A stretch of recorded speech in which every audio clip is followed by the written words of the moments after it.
ঠিক আছে শাহ, আপনাকে যুক্ত করা হয়েছে। আপনি বলেন তাহলে। হ্যালো ভাই, আপনি শুনতে পাচ্ছেন আমাকে? হ্যাঁ, বলেন। আ তো আমার একটা প্রশ্ন ছিল সেভেন স্লিপার্স কে নিয়ে। ওই যে আযহাবে কাহাফ বলে যেটা কুরআনে। আচ্ছা বলেন।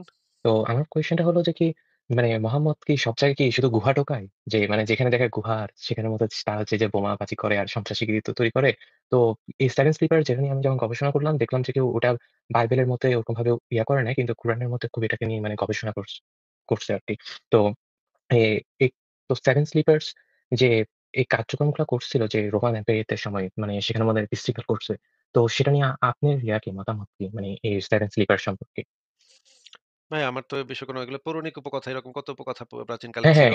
এটার কিন্তু কোনো প্রমাণ নাই। মানে ওই যে একবার আমি একটা দেখতেছি ডকুমেন্টারি দেখলাম যে বলল এটার কোনো এরকম কোনো প্রমাণ নেই। ওই যে এই হিস্ট্রির মধ্যে। তো কিন্তু মানে হ্যাঁ, এরকম তো সেটা প্রচুর পরিমাণে প্রাচীন উপকথা বিভিন্ন সমাজে প্রচলিত। আমাদের বাংলাদেশে তো এই রকমের নানা উপকথা প্রচলিত আছে। হ্যাঁ, হ্যাঁ, আমাদের হ্যাঁ, হ্যাঁ। ময়মনসিংহের গীতিকা নামক একটা বই ছিল।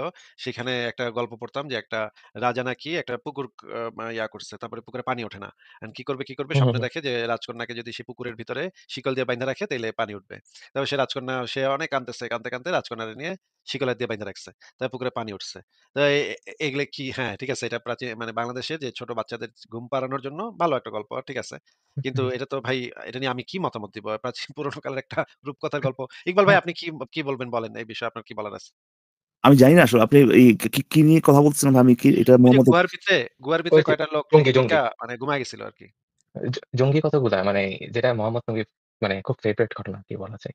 কি হইছে এটা? ঘুমায় তারপর কি হইছে? তারা ঘুমানোর পর ওই যে তারা ১ম বিশৃঙ্খল করতেছিল রোমান এম্পায়ার এর ওখানে সময়কালে যখন উন্নত হচ্ছিল। আর তখন ওই যে ওরা মানে পালায় যায় আরকি যখন রাজা যখন ওদের তাড়া নিবে। তো তারপর যে ওরা মানে বিষ খেয়ে মানে আত্মহত্যা করে। আর রাজা যখন ওদেরকে ওখানে যায়, মুসলমানরা বলে আরকি ওখানে একটা আলো আছে। এই হাবিজাবি কাহিনী বানায় হুজুররা। তো সেখানে ও মানে ওরা বিষ খেয়ে মরেছিল। মানে কোন মানে আমি মানে ইকবাল ভাই আমি আপনাকে বলতেছি যে ওই যে কাফেররা সেই সময়ের কাফেররা মানে মক্কার যে কাফেররা তারা মুহাম্মদ তো নিজেকে ইহুদিদের নবী দাবি করতেছিল। তখন কাফেররা গেছে ইহুদিদের কাছে যে জিজ্ঞেস করতে যে, তুমি আমাদেরকে এমন হে ইহুদি শিক্ষকরা তোমরা আমাকে এমন কিছু প্রশ্ন শিখায় দাও যেগুলা নবী ছাড়া আর কেউ কইতে পারব না। তুমি আমাদেরকে এমন কিছু প্রশ্ন শিখায় দাও।" পরে ওই ইহুদি রাবাইরা ওই কাফেরদেরকে কিছু প্রশ্ন শিখায় দিছে। আচ্ছা যাও তুমি ওই লোককে গিয়ে জিজ্ঞেস করো এটা। এই প্রশ্নের যদি উত্তর দিতে পারে তাইলে বোঝা যাবে যে সে ইহুদিদের নবী। আর যদি উত্তর দিতে না পারে তাইলে তো নবী না। তো ও গিয়া আচ্ছা, জিজ্ঞেস আচ্ছা। করছে। ওই কাহিনীটা কি মনে আছে ইকবাল ভাই? যেই ওই কাহিনী যে নিয়ে আমরা আলোচনা করছিলাম। এটা কি ওই যে সে একটা উল্টা ঘুম ভাঙ উত্তর দিয়ে বা সে যায় নাই ওখানে এরকম একটা না ঘটনাটা? না, এটা হচ্ছে ওই ১৫ দিন মানে কালকে উত্তর দিব এটা বইলা হ্যাঁ, মোহাম্মদ হ্যাদ পাশ কাটাইছে। পাশ পরে কাটায় গেছে। হ্যাঁ। ১৫ দিন মোহাম্মদরে আর খুঁজে পাওয়া যাচ্ছে না। লাপাত্তা পুরা। হ্যাঁ? ফেরত ফেরত এক করছে যে আমি তো ওই যে বলার সময় ইনশাআল্লাহ বলি নাই। এজন্য আল্লাহ জিব্রাইল পাঠায়নি। হ্যাঁ? না আল্লাহ কষ্ট আবার পাবে। মোহাম্মদ সাল্লাল্লাহু আলাইহি ওয়াসাল্লাম তো আবার ওদের মোহাম্মদ তো আবার স্পাইডার-ম্যান ও ছিল। ওই যে যখন দৌড়ানি খাইছিল তখন আবার ওই যে হেরা পর্বতে যায়ে লুকাইল না? ওই যে এখানে আবার গুহার মধ্যে। ওই যে কি বলে জানি ওটার নামটা? ওই যে জঙ্গিটার মতো টুইন টাওয়ার যে ধ্বংস করল। তো ওই তো ওর মতো। ইকবাল ভাই যে এই প্রশ্নটা ছিল একটা প্রশ্ন ছিল ওই যে পাহাড়ের যে গুহার ভিতরে যে লুকায় গেছিল কয়েকটা লোক এবং ঘুমায় গেছিল। শত বছর নাকি ঘুমাইতেছিল তারা, হ্যাঁ? তারপরে এই লোকে কয়জন লোক ছিল এটা জিজ্ঞেস করছে। মোহাম্মদ আইসা পরে উত্তর দিতেছে। এরা এই সংখ্যাও হইতে পারে, অমুক সংখ্যাও হইতে পারে, তমুক সংখ্যাও হইতে পারে। হ্যাঁ, কত সংখ্যা এটা একমাত্র আল্লাহই ভালো জানে। হ্যাঁ, হ্যাঁ। এই ছিল মোহাম্মদের উত্তর। ওরা এতদিন চিন্তা ভাবনা করে এই উত্তর নিয়ে আসছে ভাই। আপনি ওরা সেফ। ওরা বড় না ভুল হইলে বলব যে, "না আমি তো ওটা বলি নাই। আমি তো বললাম আমি বলছি হইতে পারে।" মানে হ্যাঁ। আমার অবাক লাগে তাদের মানে দেখেন ওরা কিন্তু এখনো ওটাই চর্চা করতেছে। এই জামানায় এসে পর্যন্ত যে কি মানে গুহার মধ্যে থাকবো আর ওখান থেকে হামলা করব। মানে তাদের এই অবস্থা দেখা যায়। এই যেমন কি এই যে কয়েকদিন আমরা তো আগে জানতাম না। দেখলাম এখন হাসিনা গভর্নমেন্টের সময় তারা বলে নাকি আওয়ামী লীগের ভিতরেই ছিল। জাস্ট বের হইছে পরে। মানে তারা গুহার মধ্যেই থাকে। তাদের এই আসিফ ভাই আপনাকে একটা রিকোয়েস্ট করি, হ্যাঁ? আই এম সরি যে উনার এটা হ্যাঁ, এই আপনাকে মানে এটা একটু কারণ মাথার মধ্যে এটা ঘুরতেছে তো। আপনি প্লিজ ওই যদি সম্ভব হয় ওই ৪-২৪ টা একটু দেখান ভাই আমাকে। আমার এই যে পয়েন্টটা আমি হ্যাঁ, ঠিক আছে সমস্যা এটা নাই। কিন্তু আলাদা। আমি যেটা বলতে আসছিলাম ওটার বাইরে আরকি, হ্যাঁ? আরেকটা জিনিস আমি পড়তেছিলাম কারণ ওই যে ওই লোক ওই যে কি যেন তার নাম বেলায়েত নাকি সে বলতেছিল যে, "এই যে আরে এখানে তো লেখা আছে ভাই, হ্যাঁ, তাকে বিয়া করতে হবে, হ্যাঁ? ইয়ে দিয়া দেন মোহর দিয়া।" একেবারে এই যে আমি যেটা দেখলাম এটা উল্টাটা। তো আমি দেখি যে আমার আন্ডারস্ট্যান্ডিং টা ঠিক কিনা। ভাই এই যে গেস্ট আপনার নামটা কি যেন ভাই? গেস্ট যিনি আছেন? শাহ। হ্যাঁ, সবাই আপনি মানে আপনি মাইন্ড করবেন না তো ভাই আপনার টপিকটা একটু স্থগিত রেখে না আরকি। সমস্যা নাই। আপনারা কথা শাহ ভাই বলেন। তাহলে আপনাকে আমরা একটু ব্যাক স্টেজে রাখি আবার দেখি একটু পরে আচ্ছা কথা সমস্যা নাই। বলি। আপনি অনেক কথা জয়েন করতে পারেন। ঠিক হ্যাঁ, আছে তাহলে আপনাকে একটু ব্যাক স্টেজে রাখলাম। দেখি আমার আমার ইয়েটা মানে বুঝটা ভুল নাকি ঠিক।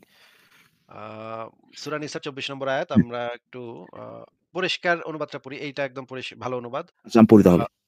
পড়েন। আচ্ছা, এখানে লেখা আছে আর হারাম করা হয়েছে নারীদের। দাঁড়ান, আচ্ছা, দাঁড়ান, সরি। দাঁড়ান ১ সেকেন্ড সরি। হ্যাঁ, এবার পড়েন একদম বড় দেখা যাচ্ছে। আর হারাম করা হয়েছে নারীদের মধ্য থেকে সধবাদেরকে, তবে তোমাদের ডান হাত যাদের মালিক হয়েছে তারা ছাড়া। ঠিক আছে? মানে এতে মানে মানে একটু ওয়েট হুম, ইকবাল ভাই। হ্যাঁ, মানে হচ্ছে দাসীরা যদি সধবাও হয়, হ্যাঁ, দাসীরা যদি সধবাও হয় মানে তারা যদি বিবাহিত হয়, হ্যাঁ, এই আয়াতটা নাজিলের প্রেক্ষাপটটা কিন্তু মনে রাখতে হবে যে মুহাম্মদের সৈন্যবাহিনী কিছু কাফের নারীকে ধরছে। হ্যাঁ? হুম, হুম, মুশরিক নারীকে ধরছে। মানে তারা হিন্দু বা বৌদ্ধ এটা বলতে পারেন মুশরিক। তাদেরকে ধরছে এখন তাদের স্বামীদেরকেও ধরছে। স্বামীরা একপাশে বান্ধা, মেয়েরা আরেক পাশে বান্ধা, স্ত্রীরা একপাশে বান্ধা।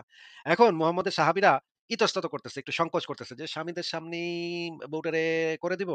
এটা কেমন হয়? এদের তো স্বামী এই যে সামনেই বইসা আছে, বান্ধা আছে এই পাশে। এখন আমি এটা কেমনে করব? এইটা নিয়ে তাদের মনে সংকোচ হচ্ছিল।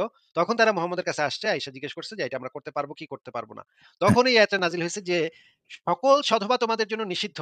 তোমরা কোন সধবার সাথে সেক্স করতে পারবা না। তবে শুধুমাত্র দাসীরা সধবা হইলেও তোমাদের হুম। জন্য সেটা হালাল করা হয়েছে।" হ্যাঁ, এবার পড়েন ইকবাল ভাই। হ্যাঁ, এখন ব্যাপার হচ্ছে যে এখানে একটা কনফিউশন আছে আরকি, যে মানে এখানে এই কনফিউশনটা নাই যে তারা তাদের বিধবা হইতে হবে কি না? না হইলেও কোন অসুবিধা নাই। এটা একেবারে কোন ধরনের ডিসপিউট নাই। মানে আমি দাসীদের কথা বলছি।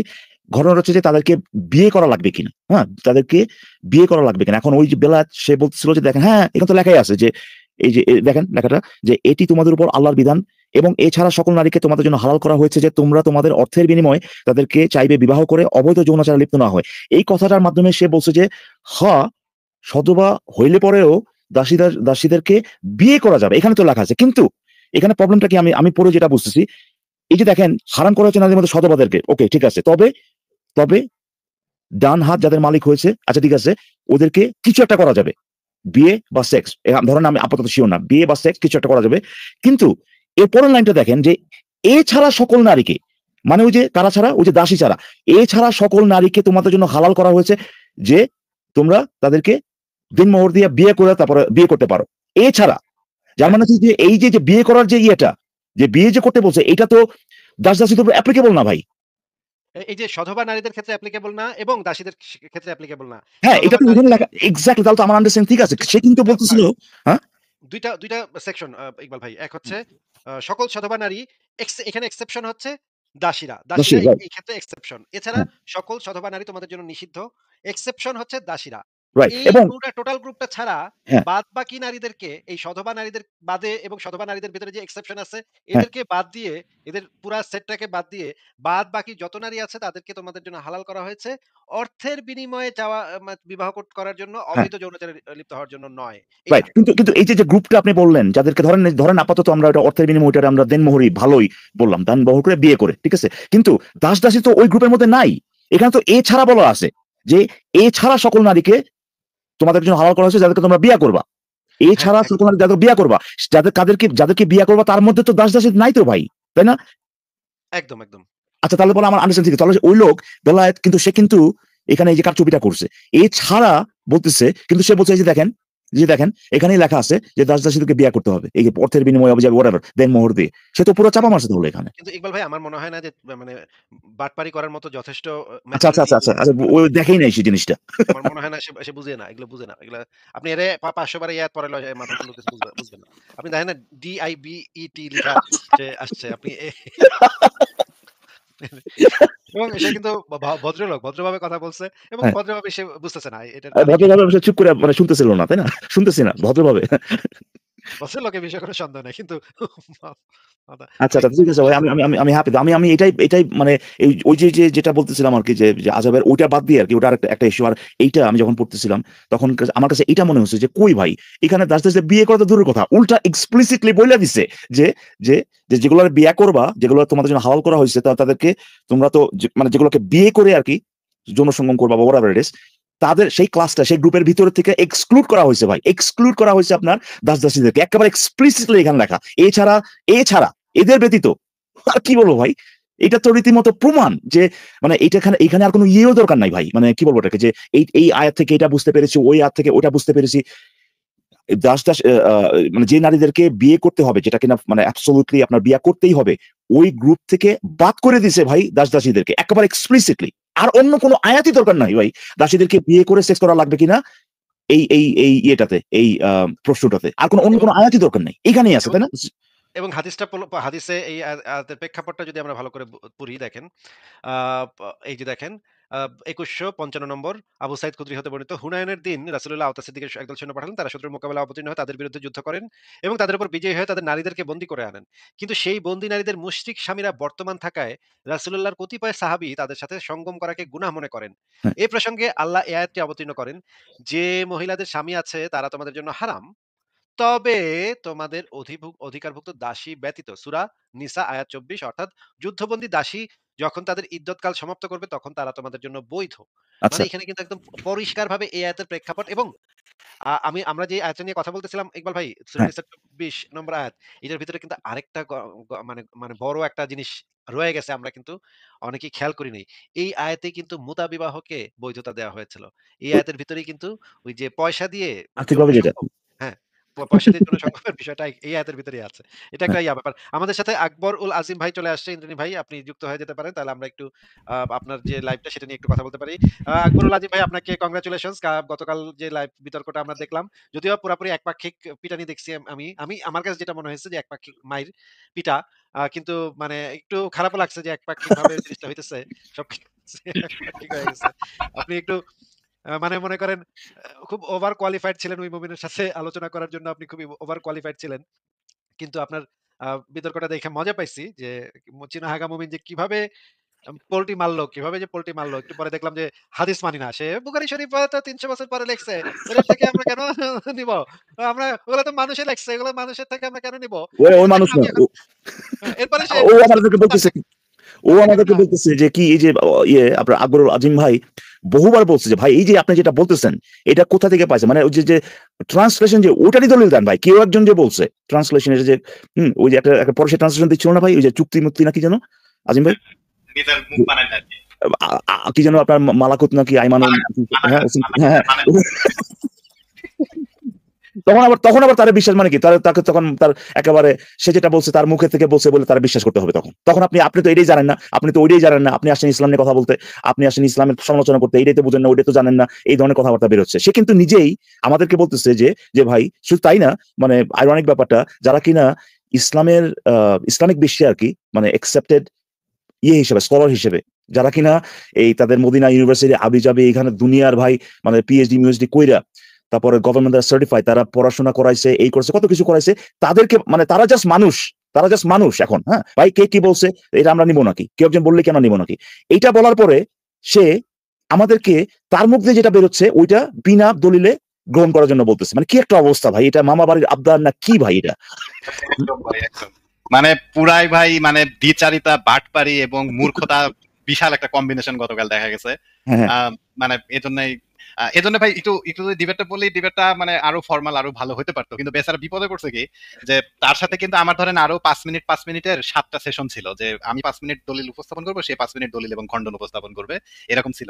কিন্তু সে যখন দেখছে যে হাই হাই আমি তো কোনো একটা খণ্ডন দিতে পারবো না, তার কাছে টপিক রান আউট হয়ে গেছে, সে তখন বলতেছে ভাই 5 মিনিটের সেশনের দরকার নাই, আমরা ডিবেট দ্রুত এন্ড করে দেয়, আপনি 10 মিনিট বলেন, আমি 10 মিনিট বললাম, ডিবেট আল্লাহর ওয়াস্তে আজকের মতো খতম দেই। তো এই ছিল অবস্থা। আচ্ছা, আর তাহলে আপনার সাথে আবার জাস্ট একটু খুব কুইকলি রিক্যাপ করি আরকি। আমার ২ টা পয়েন্ট। প্রথমত হচ্ছে যে আমি যখন কিনা ওই হালাল করেছি, তোমাদের জন্য হালাল করেছি, এখানে হালাল করেছি কি কাজে?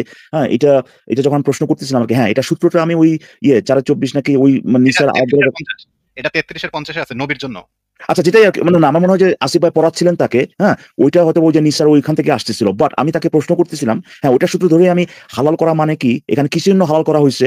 এইটা আমি ওই যে আয়াতটার কথা জিজ্ঞেস করে নিছিলাম আরকি, যে একটা আয়াত আছে যেখানে বলা আছে তোমাদের জন্য হালাল করেছি, তোমাদের স্ত্রীগণকে এবং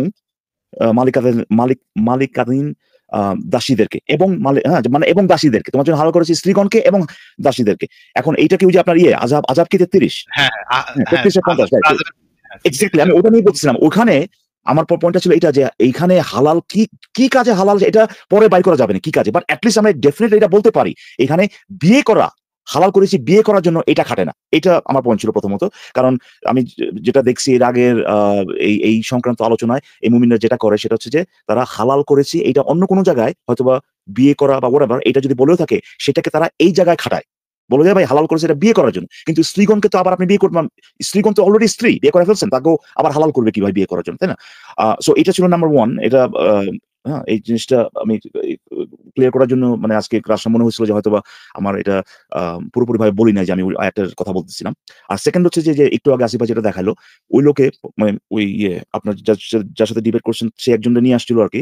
ওই চলে যাওয়ার পরে ওই লোকে বলতেছিল যে এই আয়াতে এই ৪-২৪ এ নাকি বলা আছে যে দাসীদেরকে টাকা দিয়া বা whatever এটা দিয়া আম আ বিবাহ করবে এবং ব্যভিচার করবে না। কিন্তু এখন এখানে ব্যভিচার করবে কি করবে না সেটা তো বেগিং দ্য কোয়েশ্চন ফেলাসি। এখানে ব্যভিচার বলতে সে অলরেডি ধরিয়ে নিচ্ছে যে দাসীদের সাথে বিবাহ ছাড়া যদি করে সেটা ব্যভিচার। কিন্তু আমরা তো সেই প্রশ্নটাই অ্যাড্রেস করতেছি করা যাবে কিনা, তাই না? এখানে তো সে ধরে নিতে পারে না এটা মানে হচ্ছে ব্যভিচার। কিন্তু ওটা পরের ব্যাপার।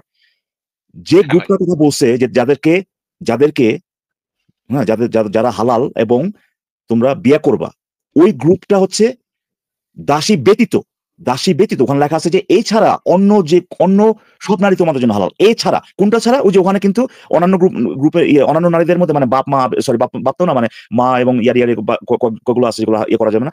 সেখানে কিন্তু ভাই দাসীর কথাটা আছে। যার মানে হচ্ছে দাসী ছাড়া, দাসী ব্যতীত অন্য নারীগুলো হালাল যাদেরকে তোমরা বিয়ে করবা। যার মানে হচ্ছে যে বিয়ে করার কথা দাসীদের ক্ষেত্রে অ্যাপ্লিকেবল না। ঠিক না? হ্যাঁ, হ্যাঁ অবশ্যই। আমার আন্ডারস্ট্যান্ডিং হচ্ছে এইটা যে ওখানে অ্যাকচুয়ালি এক্সক্লুড করা হয়েছে।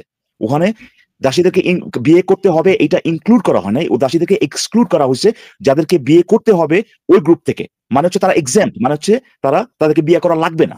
হ্যাঁ? আর প্লাস আপনি যদি ওই ৩৩৫০ আনেন তাহলে তো আরো ক্লিয়ার হয়ে যায়। ওখানে তো এক্সপ্লিসিটলি ভাই হ্যাঁ বিয়ে করা এই জিনিসটা খাটে না। এক্সপ্লিসিটলি আপনি দেখাতে পারেন। যেহেতু স্ত্রীগণের কথা আছে আরকি। সো এই ২ টা জিনিস আপনার সাথে একটু রিক্যাপ করলাম আরকি যে আমার আন্ডারস্ট্যান্ডিংটা ঠিক আছে কিনা এটা মানে আমার নিজের জন্য এবং ডেফিনিটলি জি, ভাই জি।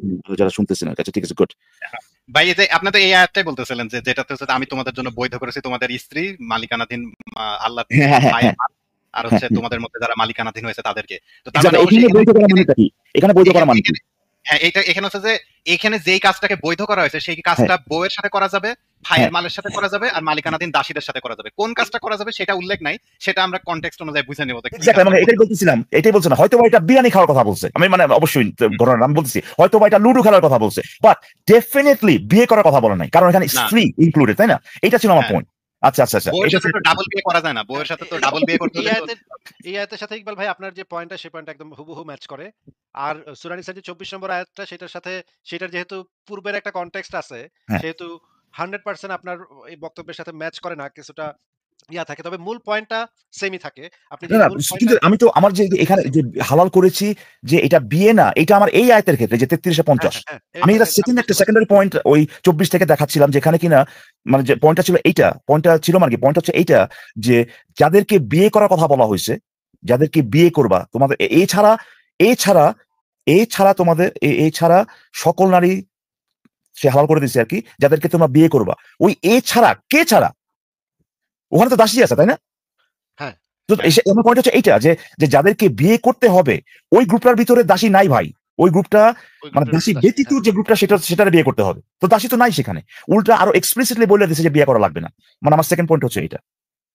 ঠিক আছে। আ আপনার পয়েন্ট বুঝতে পারছি আমি। আমিও বুঝতে পারছি। আমার মনে হয় মানে দর্শকরাও বুঝতে পারছে। ইকবাল ভাই আরেকটা যে মূল সমস্যা সেটা হচ্ছে যে এই মুমিনদেরকে যদি আপনি একটা কমপ্লেক্স সেন্টেন্স মানে লিখে যদি তাদেরকে বলেন যে এটার ভাই মানে কি? হ্যাঁ। আমি গ্যারান্টি দিতে পারি এরা এই যে বিশেষ করে এই যে বেলায়েত নামক যিনি যুক্ত হয়েছে উনাকে আমি যদি একটা কমপ্লেক্স সেন্টেন্স তৈরি করে ওনাকে পড়তে বলি উনি কিচ্ছু বুঝবে না। আমি একদম গ্যারান্টি দিতে পারি। তবে ওই যে যে হ্যাঁ, না, এই যে আসিফ ভাই এই ভেরি যে শর্ট আপনি আসিফ ভাই আপনি তাদের সাথে এই যে তবে, এছাড়া, এই ব্যতীত এই ধরনের কথা বলবেন না তাদের সাথে ভাই। শর্ট করে ছোট স্টেটমেন্ট তৈরি করতে হবে। ছোট স্টেটমেন্ট। আমি ভাত খাই। তুমি ভাত খাও? তুমি কি ভাত খাও? এইভাবে শর্ট সেন্টেন্স তৈরি করে তাদেরকে জিজ্ঞেস করলে তারা এটা বুঝতে পারবে। তখন তাদের মাথায় ঢোকে এগুলা। কিন্তু আমি কমপ্লেক্স সেন্টেন্স আমি তৈরি করলে প্রতিদিন সে গেট অফিসে দিবে না। যাই তবে শুক্রবার বা শনিবার ব্যতীত। ঠিক আছে? এটা বুঝতে পারবে না সে। সে বলবে যে ভাই আপনি তো কইছেন এ কি প্রতিদিন যান। কইলেন? কি কইলেন ভাই? এটার মানে কি? তার মানে কি আপনি প্রতিদিন একদিনই অফিসে যান না? ও তাহলে কি আপনি শুধু শনিবার দিন যান? ভাই, ও শনিবার ব্যতীত কইছেন নাকি? তাইলে তো শনিবার ব্যতীত আপনি একদিনও অফিসে যান না নাকি? ভাই তো মাথা ও! খারাপ হয়ে যাবে ভাই। মাথা খারাপ হয়ে যাবে। হ্যাঁ। এটা মনে করেন ০.৫ ঘন্টা আপনার টাইম চলে যাবে। এই জিনিসটা বুঝাইতে যে এই শুক্রবার ব্যতীত আমি প্রতিদিন অফিসে যাই। এটা এই কমপ্লেক্স সেন্টেন্সটা তাকে বুঝাইতে ০.৫ ঘন্টা টাইম চলে যাবে। আরো সমস্যাটা কি জানেন? আপনি বলবেন, "না ভাই আমি তো বলি নাই। আমি বলছি এইটা।"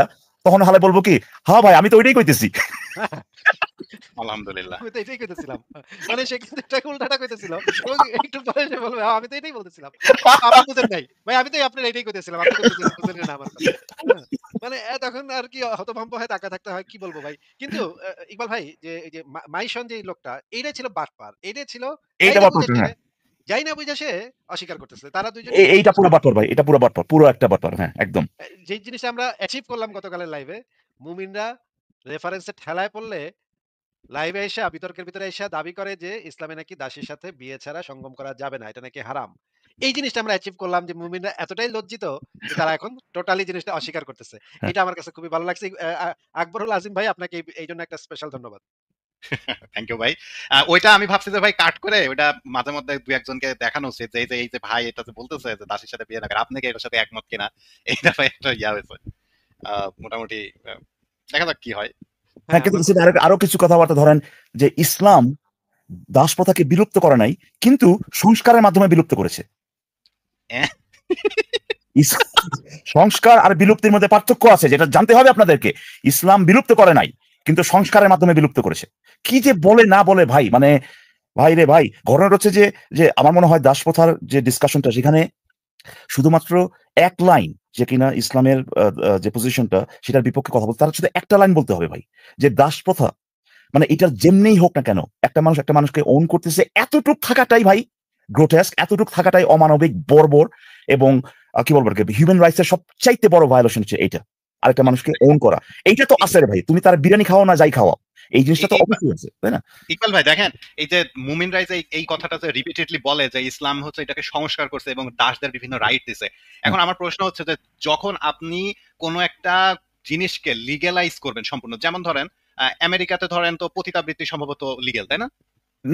ওয়েল, ইট ডিপেন্ডস, এটা কিছু কিছু স্টেটে কিছু কিছু পার্টিকুলার আচ্ছা, জায়গা হয়তো, ধরেন হ্যাঁ। ধরেন যে না, না, নেভাডাতে তো ধরেন, হ্যাঁ, নেভাডাতে তো হলে ইয়া জায়েজ আছে, ওই যে ক্যাসিনো। পতিতাবৃত্তি ক্যাসিনো, আমেরিকার বেশিরভাগ জায়গাতেই ইলিগাল।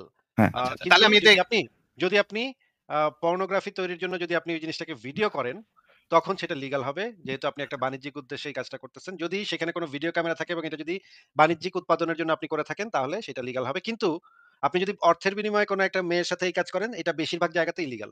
আচ্ছা, আমি আমি একটা উদাহরণ চাচ্ছিলাম, যেমন ধরেন এই যে নেভাডাতে হচ্ছে ক্যাসিনো জিনিসটা লিগ্যাল। এখন ধরেন বাংলাদেশে ক্যাসিনো ইলিগ্যাল, নেভাডাতে ক্যাসিনো লিগ্যাল। এখন আপনি যখন এই জিনিসটাকে লিগ্যাল স্ট্যাটাস দিচ্ছেন, তখন অবশ্যই সেখানে কিছু রুলস এন্ড রেগুলেশন ইমপ্লিমেন্ট করতে হবে। রুলস এন্ড রেগুলেশন ছাড়া কোনো একটা লিগ্যাল জিনিসকে ডিফাইন করাই সম্ভব হয় না। ঠিক একইভাবে যে ইসলাম এই দাসপ্রথাকে লিগ্যালাইজ করছে, সেই লিগ্যালাইজ করার কনসিকুয়েন্সে সেখানে কিছু অধিকার, কিছু অনধিকার, কিছু হ্যাঁ, রাইট, রেগুলেশন তো আসবেই ওখানে, রেগুলেশন ডেফিনেটলি। অবভিয়াসলি তখন আসবে।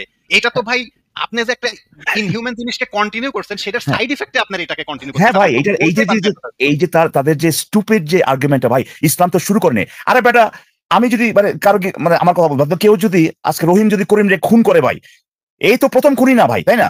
এর আগে তো খুন করছে মানুষে, তাই না? তার মানে তো এই না যে যে রহিমের খুনটা হয়ে গেল, ও তো প্রথম খুনি না ভাই, ও তো হ্যাঁ, চালু করে নাই খুন করা, তাহলে তাই তো না? আমরা নাৎসিদেরকেও সমালোচনা করতে পারবো না। কারণ নাৎসিরা তো প্রথম জাতিবিদ্বেষ শুরু করে নাই। এর আগে এক্স্যাক্টলি থেকে ভাই, ওরা তো শুরু করে, ওরা কি শুরু করে? আসিফ ভাই, কেন আপনি এরকম করতেছেন? ওরা কি ভাই, আমরা কি ইসরায়েলের সমালোচনা করতে পারবো ভাই? ইসরায়েল তো শুরু করে নাই তো ভাই। এর আগে থেকে যুদ্ধ অনেক মানুষকে মেরেছে, তাই না? হ্যাঁ, তার মানে তাহলে ওই প্রথাই নাই, জাতি বিদ্বেষী নাই ভাই, কারণ ওরা তো শুরুই করে নাই। জাতি বিদ্বেষী নাই, হ্যাঁ, জাতি বিদ্বেষী তো মানে তাদের কথা বলছি, জাতি বিদ্বেষী তাদের তো নাচছে, জাতি বিদ্বেষী এটা তো করেই নাই তারা, কারণ তারা তো এটা শুরু করে নাই। কি আর্গুমেন্ট ভাই! আরেকটা জিনিস আপনি বলতে পারেন, যে ধরেন কোন জায়গায়, আরেকটা কথা, আমি একটা হ্যাঁ, কথা বলে নিই ইকবাল ভাই। হ্যাঁ, যদি যদি এরকম একটা নতুন আইন তৈরি হয় যে, ধরেন বাংলাদেশে যদি এরকম একটা আইন তৈরি হয় যে তোমরা রেপ করতে পারো কিন্তু কন্ডম ব্যবহার করবা। আচ্ছা, এটা সংস্কার করলাম আমরা। রেপকে মানে সংস্কার করে ফেললাম আরকি। সংস্কার করলাম। রেপ করো অসুবিধা নেই, কিন্তু সমস্যা। অবশ্যই কন্ডম ব্যবহার করতে হবে। কোন মতেই যেন ভিতরে না যায়। হ্যাঁ? ভিতরে গেলেই তোমার মানে জেল জরিমানা হবে। তুমি কন্ডম পরে যেটা ইচ্ছা করতে পারো। এইটা কি মানে রেপকে জাস্টিফাই করার মতো যথেষ্ট রিজন হবে? আমার কাছে তো এই দাস প্রথাকে কারণ কারণ জাস্টিফাই আসিফ ভাই, করার জন্য একবারে এটা যদি কি? আপনি রেটটা উঠায় দেন, হ্যাঁ, তাহলে তো হবে না ভাই। তাহলে তো মানবে না। আমাদের একবারে যদি যদি উঠায় দেন, তাহলে তো ভাই এটা তো যারা, হ্যাঁ, ও এখানে কিন্তু বহু প্রবলেম, মানুষজন তো এদিক ওদিকে শারীরিক কিন্তু রেট থাকবে। যেটা করতে হবে, প্রথমে আপনার করবেন যে কন্ডম দিয়ে করতে হবে, হ্যাঁ, তারপরে আস্তে আস্তে এটা সংস্কার করে ভাই বিলুপ্তি করতে হবে, বুঝছেন? হ্যাঁ, আলহামদুলিল্লাহ। তারপর দেখবেন অনেকেই কিন্তু কন্ডম পরে করতে রাজি হবে না। বলবে না কন্ডম পরে আমার মজা লাগছে না। তখন দেখবেন আস্তে, আস্তে ধীরে, ধীরে রেটটা কমে যাবে তখন, তাই না? এই যে রেট কমে এইভাবে যাবে। যে প্ল্যান করে, হ্যাঁ, এটা কিন্তু দারুণ, এটা শুধুমাত্র আল্লাহ থেকে আসতে পারে। এবং আজিম আরেকটা আর্গুমেন্ট দেখেন। মানে দেখেন আমি কিন্তু আল্লাহর পর্যায়ে পৌঁছে গেছি। দেখেন কত সুন্দর সংস্কার, দর্শন সমস্যা সমাধানের জন্য আমি কত যুগোপযোগী একটা সংস্কার প্রস্তাব করলাম, তাই না? এটা তো ভাই, অনেকে কিন্তু বলে, আরে ভাই কন্ডম ছাড়া এটা হয় নাকি? ধর ভাই, কন্ডম দেওয়া হয় নাকি? আরে ভাই, করুমই না দর্শন, বুঝছেন? হ্যাঁ, ধর্ষণের কন্ডম এটা কোনো কথা হলো নাকি? এটা কি ধরনের আইন হলো ভাই এটা? এটা কমে কি কমে ধরনের আইন? যাবে। হ্যাঁ, দেখতেই পাচ্ছেন আপনারই ভাল লাগবে না, তখন কমে যাবে। কমে যাবে তখন। তখন তো এটা সংস্কারের করতে, করতে বিলুপ্ত হয়ে যাবে, তাই না? আর আরেকটা দেখেন, এই যে যেটা আমি বলছিলাম গতকালকে যে যদি কোনো একটা খারাপ জিনিস এইটা আছে কি নাই বা কোনো একটা কাজ যেটা কোনো ধর্মে আছে সেটা খারাপ নাকি খারাপ নাই। এই আলোচনায় যদি একটা পয়েন্ট এই পর্যায়ে চলে যায় যে ভাই এটা তো সবার বাধ্য করতেই হবে এমন তো কোনো কথা নাই। এই পর্যায়ে যদি চলে যায় তারপর অলরেডি সে ওই ডিফিটটা সে মানে এই পয়েন্টটা সে কনসিড করে ফেলছে। এইটা যে আছে এবং এটা যে খারাপ এই পয়েন্টটা সে অলরেডি গ্রহণ করে ফেলছে। এই কারণে সে বলতেছে ভাই এটা তো যে করতেই হবে এমন তো কোনো কথা নাই। আল্লাহ তো বলে নাই ভাই। হ্যাঁ, ধর্ষণ আছে কিন্তু আল্লাহ তো কয় নাই ভাই প্রতিদিন ধর্ষণ করতে হবে, এটা বলছে? তো বলে নাই ভাই। তাহলে আমি জিতে গেলাম। হ্যাঁ, কিন্তু সে কিন্তু এই কথাটা বলার মাধ্যমে ভাই এটা কি ফরজ? এই কথাটা বলার মাধ্যমে এই জিনিসটা কিন্তু সে এই পয়েন্টটা কিন্তু কনসিড করে ফেললো যে ওইটা তার ধর্মে আছে, ঠিক না আজিম ভাই? অবশ্যই, অবশ্যই।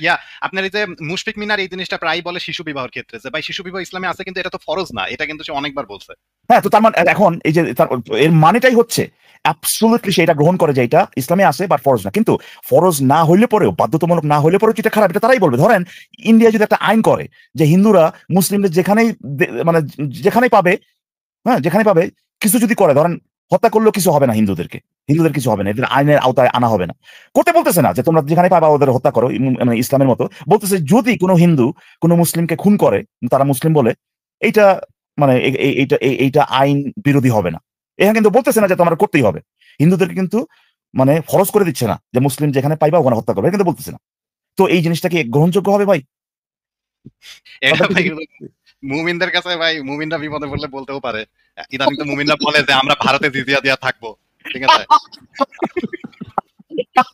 ঠিকই বলছেন। এদের এদের তো মানে তো ওই মানে পাছার কাপড় রাখতে মানে হ্যাঁ, ওরা হয়তো বা সামনের দিকে উদম করে দিবে আর এরকম হইতে পারে, বা সামনেরটা রাখতে পিছনেরটা উদম করে দিবে, এরকম একটা সিচুয়েশন হইতে পারে। বাট জেনারেলি যে লোক তারা ডিনাই করবে। হ্যাঁ, দিনে তারা বলবে না, ধরেন না এরপরে ওইটা তো খারাপ জিনিস। এখানে যদি ওপেন করে দেয়, বাধ্য না, ওপেন করে দিচ্ছে, এটা আইন বিরোধী হবে না মুসলিমদেরকে হত্যা করা, আইন বিরোধী হবে না।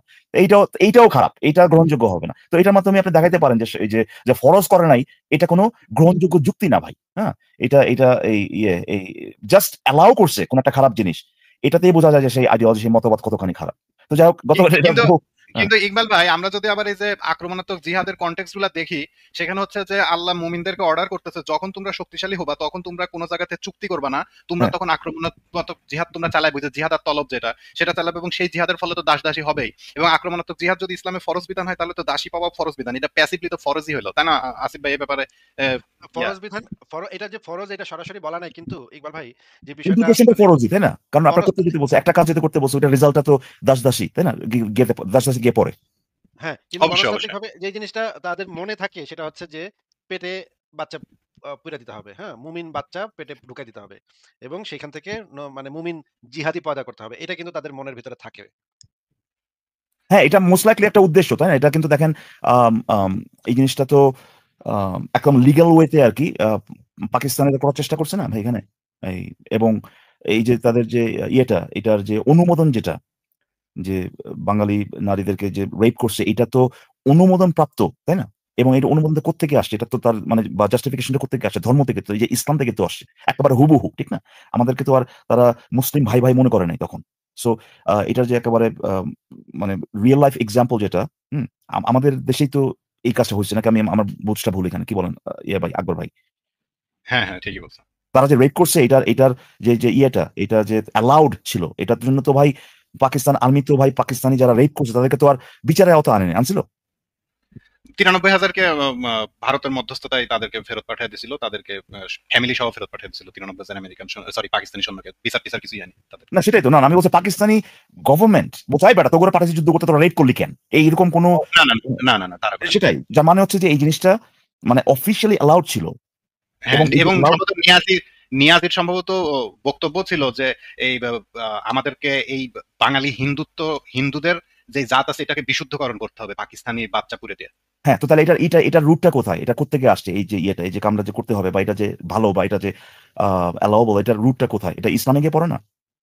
অবশ্যই ভাই, এটা তো বিল্ট ইন না। আপনি যখন আম, আমরা তো আসিফ ভাই আমাদের এই যে উপমহাদেশে যখন আরবরা ইনভেড করে এবং তারা তো এখানে প্রচুর হিন্দু নরনারীদেরকেও দাসী তারা বানাইছিল, এবং হয়তোবা সেই কারণে আমরাও আমার তো মনে হয় যে আমাদের পূর্বপুরুষের মধ্যেও হয়তোবা ভাই এই যে মানে হতে পারে যে এই আরবদের ধর্ষণের ফলে আমাদের কোন একটা আপার জেনারেশন হয়তো বা ইয়া হয়েছে, তারা হয়তো বা ইসলাম কনভার্টেড হয়েছে জোর করে, কিংবা তাদের এই এগুলার ফলেই। হ্যাঁ, এটা এরকম একটা তো বিশাল হইছেই একটা। অবশ্যই। এরকম তো হইছেই। মানে হওয়াটা তো খুবই সম্ভব। কারণ এই হিস্ট্রিতে তো এগুলো দেখা যায়। ভুরি, ভুরি দেখা যায়। আচ্ছা আসিফ ভাই, আমি আমি চলে যাই, কিন্তু ওই জিনিসটা একটা জিনিস ফয়সালা হয় নাই। দারুণ হইতো যদি এটা যদি ফয়সালা হইতো, ওই যে আপনার মুহাম্মদের যে দাস ছিল ২ টা হ্যাঁ, এবং ওই ওটা তো ওটা আর ফয়সালা হইলো না। বাট ওটা দারুণ হইতো যদি সে যদি এটার কোনো মানে এট লিস্ট বিনোদন হইতো আরকি, যে এটার যে মেন্টাল জিমনাস্টিক্স করে যে ভাই আপনার কি যে কইতো এটা, হ্যাঁ, এইটা একটা দারুণ বিনোদন হইতো আরকি, যে কেমনে এটা মিলাইতো। আবার হাদিসও আছে ওখানে যে কি যেন লেখা আছে, তার একটি বাদী ছিল যার সাথে তিনি সহবাস করতেন। মানে এমন না যে খালি বাদী ছিল এতটুকুই শেষ, এবং সে ঘর-টর মানে পরিষ্কার করতো। এইটা ধরার কোনো উপায় নাই। ওনার রীতিমতো লেখা আছে এক্সপ্লিসিটলি যে সহবাস করতো। তো এইটার যে কি ব্যাখ্যা দিত? ইকবাল ভাই, আমরা তো এই মুহাম্মাদের দাসের উপর একটা অ্যানিমেশন বানাইছি, আপনি সেটা দেখছেন? না দেখি নাই। এটা কোথায় দিছেন? আসিফ ভাই দেখছেন আপনি? আমি দেখি নাই ভাই। আমি দেখছি যে এটার থাম্বনেইলটা দেখছি কিন্তু পরে দেখা হয় নাই। থামেন, আগে দেখবেন, অসুবিধা নাই। না বাট ওই আপনি লোকে এটা উত্তর দিলে মানে এটা তো অবশ্যই উত্তর তো হইতো না। এটা তো সে মানে কি ধোঁকাবাজি করার চেষ্টা করতো। মানে এই যে ট্রাইটা, এই চেষ্টাটাই ভাই বিনোদনমূলক হইতো। আমরা হয়তো হাসতে পারতাম এটা না। আমি করতাম ভাই। আমি তো ওই যে 7টা 5 মিনিটের সেশন রাখছিলাম, আচ্ছা। কিন্তু সে সেই সেশনে রাজি হয়নি। সে বলতেছে ভাই ডিবেট আর করবো না, ডিবেট শেষ, আপনি একটা বক্তব্য দেন, আমি একটা বক্তব্য দিয়ে চলে যাই।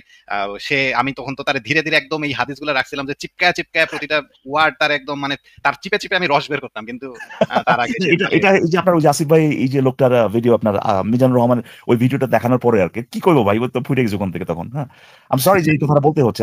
আমি আসলে এখানে হাই লাইকলিহুড যে সে তার কোনো প্রবলেম হয় নাই নেটওয়ার্কে বা whatever, সে জাস্ট ভাই বুঝতে পারছে যে ওখানে তার আর থাকাটা নিরাপদ না ইন সেন্স দ্যাট ইন্টেলেকচুয়ালি আর কি, যে সে একেবারে হ্যাঁ তার অবস্থা কাহিল হয়ে যাবে। কান্দায় ছেড়ে দেওয়া হবে। ছেড়ে দেওয়া বেসিক্যালি। সো ওখান থেকে ফুটছে ভাই। আমি ওজন পালাইতে না পারি, যে আমাদের একজন যুক্ত হয়েছিল মোস্তফা ভাই, সে আবার মাদ্রাসা ব্যাকগ্রাউন্ডের। তো ওই যে সে এই যে আরবি ওয়ার্ড টুয়ার্ড নিয়ে খেলতে চাচ্ছিল না, আমি তো রাখছিলাম যে ভাই আপনি থাকেন, আপনি যে কুরআন খেলতেছেন না, আমরা হাদিস বাদ দিয়ে শুধু কুরআন খেলবো। তো কিন্তু সে তার আগে পালিয়ে গেল। তো ইকবাল ভাই, আপনার জন্য আমি মারিয়া কিপ্টার অ্যানিমেশনটা প্লে করি, একটু দেখেন নাকি? আচ্ছা একটা সেকেন্ড আমি জাস্ট একটা জিনিস সাজেস্ট করি আসিফ। আমার মনে হয় কি জানেন, এই যে স্ট্রিমের একটা ফাংশন, এটা হয়তো আমরা মানে রিকোয়েস্ট করতে পারি একটা ফিচার। সেটা হচ্ছে যখন কেউ চলে যাবো ভাই, হ্যাঁ, ওখানে লেখা থাকবে যে XYZ হ্যাজ লেফট, মানে হচ্ছে ও হেলা নিজে গেছে গিয়ে, বুঝছেন? নিজে গেছে। হ্যাঁ, হ্যাঁ। তখন যে স্ক্রিনশট দিয়ে আর কখন আর বলতে পারবো না, এই ভাই আমার এটা বাইরে দিয়েছে ভাই, হ্যাঁ, এটা বলতে পারবে না তখন সে। ঠিকই বলছো। তো আমি অ্যানিমেশনটা প্লে করবো আসিফ ভাই? হ্যাঁ, হ্যাঁ, করেন তাহলে। কোনো মিউজিক আছে নাকি? আক্রমণাত্মক জিহাদের হুমকির চিঠির মুখে মিশরের রাজা বুঝে যায় যে ঘুষ হিসাবে দাসী দিলেই মগার থেকে বাঁচা যাবে। তাই সে অতি দ্রুত মগাকে 2 জন যৌনদাসী মারিয়া কিপ্তিয়া ও শিরিনকে গিফট দিয়ে দেয়। অতি সুন্দরী মারিয়াকে দেখে মুহাম্মদের জিহাদি জজবা কমে গিয়ে দাসীকামী ভাব জাগ্রত হয়।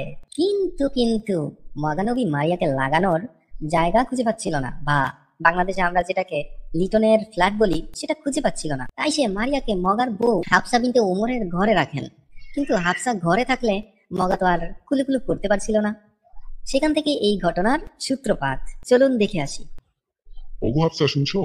তোমার বাপ ওমর তোমাকে তার বাড়ি যেতে বলেছে। ঠিক আছে মহানবী, আমি এক্ষুনি যাচ্ছি। কই হে আমার কুমারী দাসী মারিয়া, এদিকে আসো। জি নবী, বলুন আপনার জন্য কি করতে পারি আমি? বলছি তুমি তো দেখি দারুণ দুষ্টু। তুমি বুঝতেছো না আমি কেন ডাকছি তোমায়? আমি কি আপনার পা টিপে দিব? আরে কি কোস না কোস, দূর। শোন, আমি নিজেই তো তোমার আসলে দিকে চাই। কাছে আসো, আমরা কুলুকুলু করবো। হে মহানবী, আমি তো আপনার বউ না, কিভাবে আপনার সাথে আমি কুলুকুলু করব? মারিয়া, তুমি কি জানো না যে আল্লাহ আমাকে বলেছে দাসী লাগাও? কত সূরাই তো ডাউনলোড করলাম। সূরা মারিজের 29 ও 30 আর সূরা মুমিনুনের 5 থেকে 6 আল্লাহ বলেছেন মুমিনদের দাসীর সাথে খাট কাঁপাতে হবে। ও, তাহলে আর কি করা, চলেন কুলুকুলু করি। যদিও আমার ইচ্ছে করছে না এই বুইড়া খাটাসের সাথে এইসব করতে, কিন্তু না করলে আবার আমাকে এই বুইড়া খাটাস বিক্রি করে দিবে। তখন কে জানে কতজন আমার সাথে করবে, কোনো ঠিক নেই। তার থেকে ভালো না হয় এই খাটাসের সাথেই করে ফেল। যেই না মগা কুলুকুলু দ্বারা শুরু করে, খাট কাঁপানো শুরু করে, তার কিছুক্ষণ পরেই হাফসা চলে আসে। কারণ তার পিতা ওমর তাকে তো আসলে ডাকেই নাই। ওমরের মেয়ে হাফসা তার ঘরের সামনে এসে ভিতর থেকে কিছু শব্দ শুনতে পেল। যেই শব্দ শুনে সে বুঝে গেল ভিতরে নিশ্চয়ই ওহী নাজিলের কার্যক্রম চলছে, এবং মুহাম্মদ তার দাসী মারিয়া কিপ্তিয়ার সাথে ওহী নাজিলের খেলায় মেতে চলেছে। এইটা দেখে হাফসা খুব রেগে গেল এবং কান্না করা শুরু করলো। ওগো আমার ফরানের বউ, কি হলো যে তুমি মরা কান্না ধরলে? আর তোমার বাপের বাড়ি গেলে তো এত জলদি চলে আসলে যে? আমি জানতাম আপনি যে আমাকে বোধহয় বাড়ির বাইরে পাঠাচ্ছেন যাতে আপনি মারিয়ার সাথে কুলুকুলু করতে পারেন। আপনি কিভাবে পারলেন আমার পরের দিন আমার ঘরে আমার বিছানাতে অন্য একটা মেয়েকে নিয়ে ফুর্তি করার চিন্তা করতে? কুলুকুলু করার জন্য আমাকে মিথ্যা বলে নিজেকে মৃত্যু বানিয়ে ফেললেন হে নবী।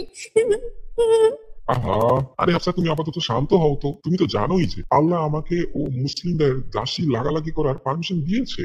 তুমি কি সূরা মারিজের 29 ও 30 আয়াত ভুলে গেলে? কিন্তু হে আমার মদা নবী, মারিয়া তো যুদ্ধবন্দী না, আবার আপনি তো তাকে কিনেও আনেন নাই, তাহলে সে কিভাবে ডান হাতের অধীনস্থ হয়? আপনি তো একে ফাও ফাও পেয়েছেন। শোনো শোনো শোনো শোনো শোনো শোনো, এখন আমার কথা শোনো। আমার কাছে এই মাত্র নতুন আয়াত আসলো, লিখে রাখো সূরা আযাব আয়াত 50। আল্লাহ আমাকে ফাও ফাও মালো লাগানোর অনুমতি দিয়েছে। আমি জানতাম আপনি নয় আয়াত ডাউনলোড করে আমার মুখ বন্ধ করবেন। আমি আয়েশাকে জানাচ্ছি, তারপর দেখাচ্ছি আপনাকে মজা। আরে আরে হাফসা, খেপছো নাকি? করো কি তুমি? যাই হোক, আমারই কুলুকুলু কিন্তু আমার ছোট্ট বিবি বক্করের মাইয়া আয়েশাকে কইও না। তোমার বাপরে আমি খলিফা বানাবো আমার মরার পর। ঠিক আছে? আর হলো, যদিও মারিয়া আমার জন্য হালাল, তাও আমি তোমার মন রক্ষা করার লেগা মারিয়াকে আমার জন্য হারাম করে নিলাম। আমি মারিয়াকে আর লাগাইতাম না। আর এইদিকে হাফসা আয়েশাকে সব বলে দিল। তার নবীর খায়েশ মিটানোর জন্য সে কিভাবে হাফসাকে মিথ্যা কথা বলে তার বাবার বাড়িতে পাঠানোর নাটক করেছে, সবকিছু ওমরের কন্যা হাফসা আয়েশাকে জানিয়ে দেয়। আমার বাপ আবু বকর তো আমার সাথে এই মুহাম্মদের বিয়েতে রাজি ছিল না। তারপর সে খলিফা হইব বইয়া আমার বাবার নিজে খলিফা হবে এই আশাতেই আমার মতো শিশুকে বুইয়া একটা নবীর কাছে এই বজ্জাতের সাথে আমার বিয়ে দিল। এইদিকে আমার বয়স 6 থেকে উনি আমাকে বিয়ে করছে, আমাকে 9 থেকে লাগাইতেছে। আর এই বুইরা কাটাস কিনা এখন মারিয়াকে লাগানোর ধান্দাতে সব বুইরা গিয়া আপনার বাপ ওমরকে খলিফা বানিয়ে যাবেন। এটা তো মহা অন্যায়। হে হাফসা, তুমি সব বলে দিয়েছো আয়েশাকে? ঠিক আছে, আল্লাহ এখন আমার নতুন আয়াত দিচ্ছে, সূরা তাহরিম আয়াত 1, যেখানে বলা হয়েছে, হে নবী, আমি যা তোমার জন্য হালাল করেছি সেটা তুমি হারাম করার কে? এখন তোমার আমও গেল, সালাও গেল। আর আমার কথা অমান্য করার জন্য আমি 1 মাস আমি তোমাদের কারোর সাথে রাত্রি যাপন করতাম না। আমি এই 1 মাস থাকবো আমার দাসী মারিয়া কিপ্তিয়ার লগে। আমার প্রয়োজন অনুযায়ী আমার যেমন দরকার আমার আল্লাহ আমার তেমন আয়াত নাজিল করে দিছে। এখন থেকে আমি 1 মাস আমার এই দাসীর লগে থাকবো, তোমাকে লগে থাকবো না।